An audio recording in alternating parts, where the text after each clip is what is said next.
Sirens blaring, Pakistan radar scramble for answers in the darkness.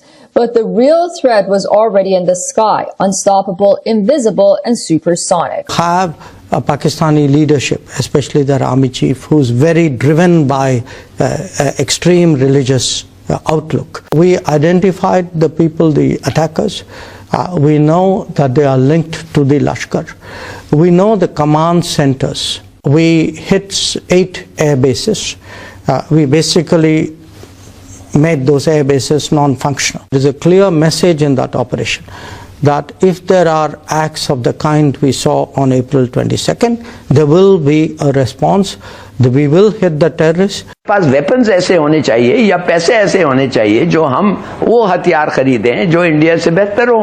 India के हथियार बेहतर, India के पास आदमी ज्यादा, इंडिया के पास in every sense quality quantity.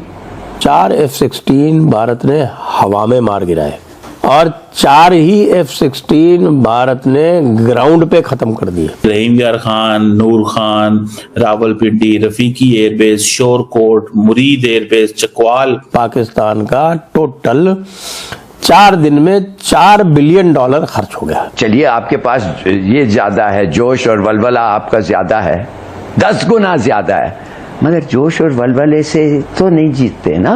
Pakistan का 1 साल का बजट $10 बिलियन का है डिफेंस का।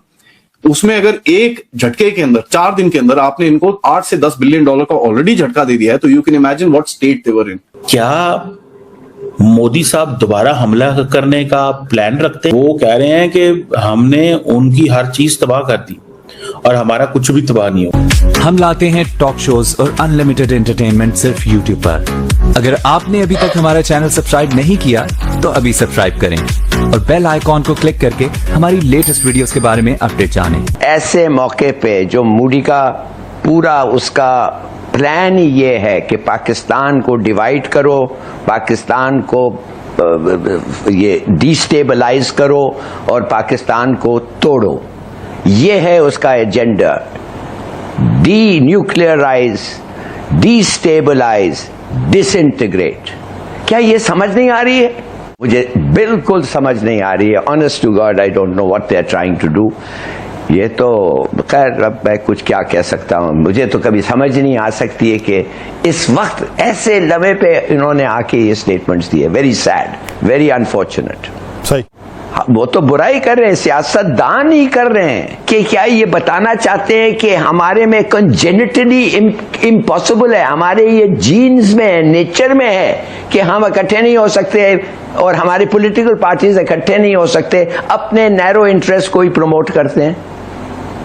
मैं am shocked, I am really shocked. सही। हिलाली साहब, मेरा सवाल एक ये है कि आज राजस्थान में एक तकरीब थी जिससे भारतीय वज़ीर-ए-आज़म नरेंद्र मोदी ने खिताब किया।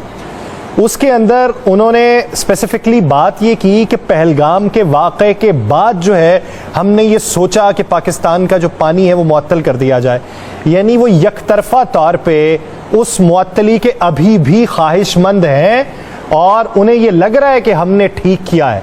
और सुनने में ये भी है कि नीलम का पानी भी शायद उनकी तरफ से बंद कर दिया गया। और फिर ये कहना कि पानी जिसके ऊपर पाकिस्तान का हक नहीं है हम पाकिस्तान की तरफ जाने ही नहीं देंगे, ये किस हद तक एस्केलेशन वाला मामला फिर बढ़ रहा है?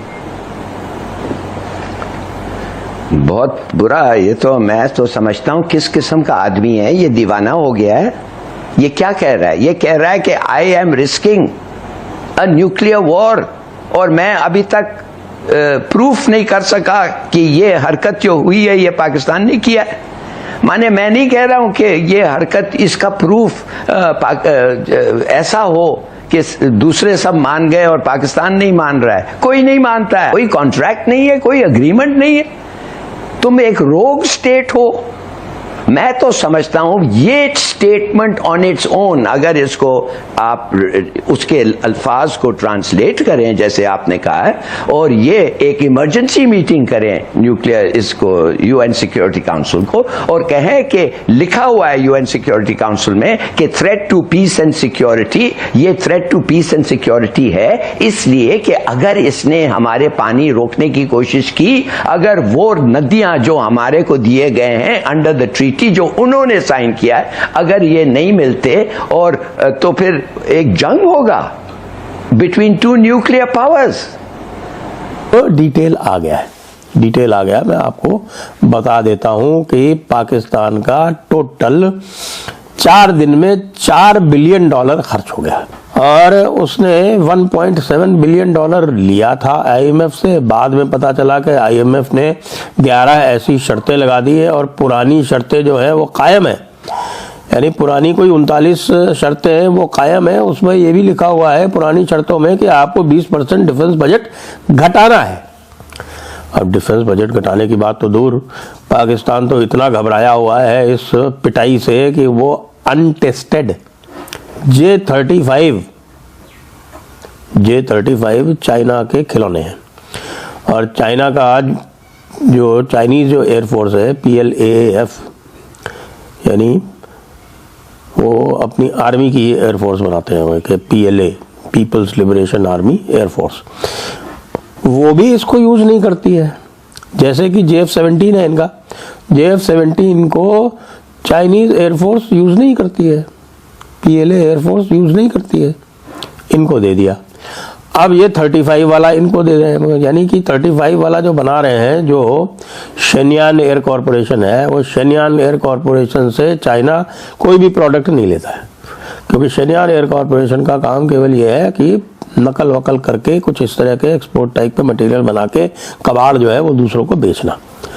पाकिस्तान इतना घबराया हुआ, क्यों घबराया हुआ है वो बता देता हूं कि अब ये पता चल गया है 4 F-16, जी हाँ 4 F-16 भारत ने हवा में मार गिराए और 4 ही F-16 भारत ने ग्राउंड पे खत्म कर दिए। जी F-16 हाईटेक, बात तो J-10 की भी हो रही है जिसको वो दूसरा हाईटेक मानते हैं, लेकिन J-10 का अभी कंफर्मेशन हुआ नहीं है, इसलिए अभी भारतीय एयरफोर्स उसे बता नहीं रही है।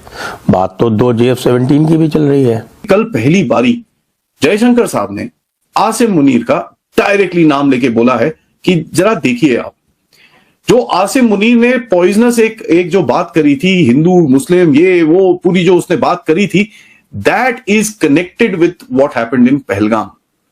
उन्होंने बोला कि ये पूरा जो एक एक्सट्रीम रिलीजियस आउटलुक है, इसकी वजह से ये चीजें हो रही हैं। और आप देखिए आर्मी चीफ की तरफ से ये भी स्टेटमेंट आया है।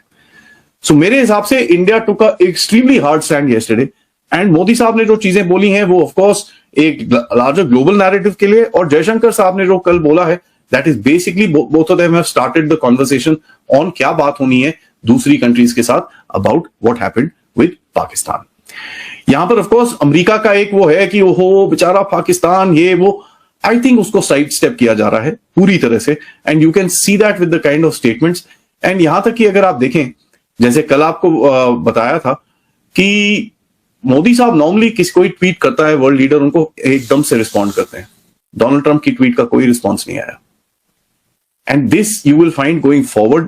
As a matter of fact एक एंटेगनिस्टिक पोजीशन ली जाएगी आपकी तरफ से, वेर आप डील करोगे उसके साथ, फ्री ट्रेड डील भी करोगे उसके साथ, लेकिन ये रिलेशनशिप में एक जो ट्रस्ट फैक्टर है वो आगे नहीं जाएगा। तो आपको ये वीडियो कैसा लगा कमेंट बॉक्स में जरूर लिखिए। इस वीडियो को लाइक कीजिए, शेयर कीजिए, सब्सक्राइब करना ना भूलिए आपके चैनल EFC.Z को। तो मिलते हैं अगली वीडियो में। जय हिंद।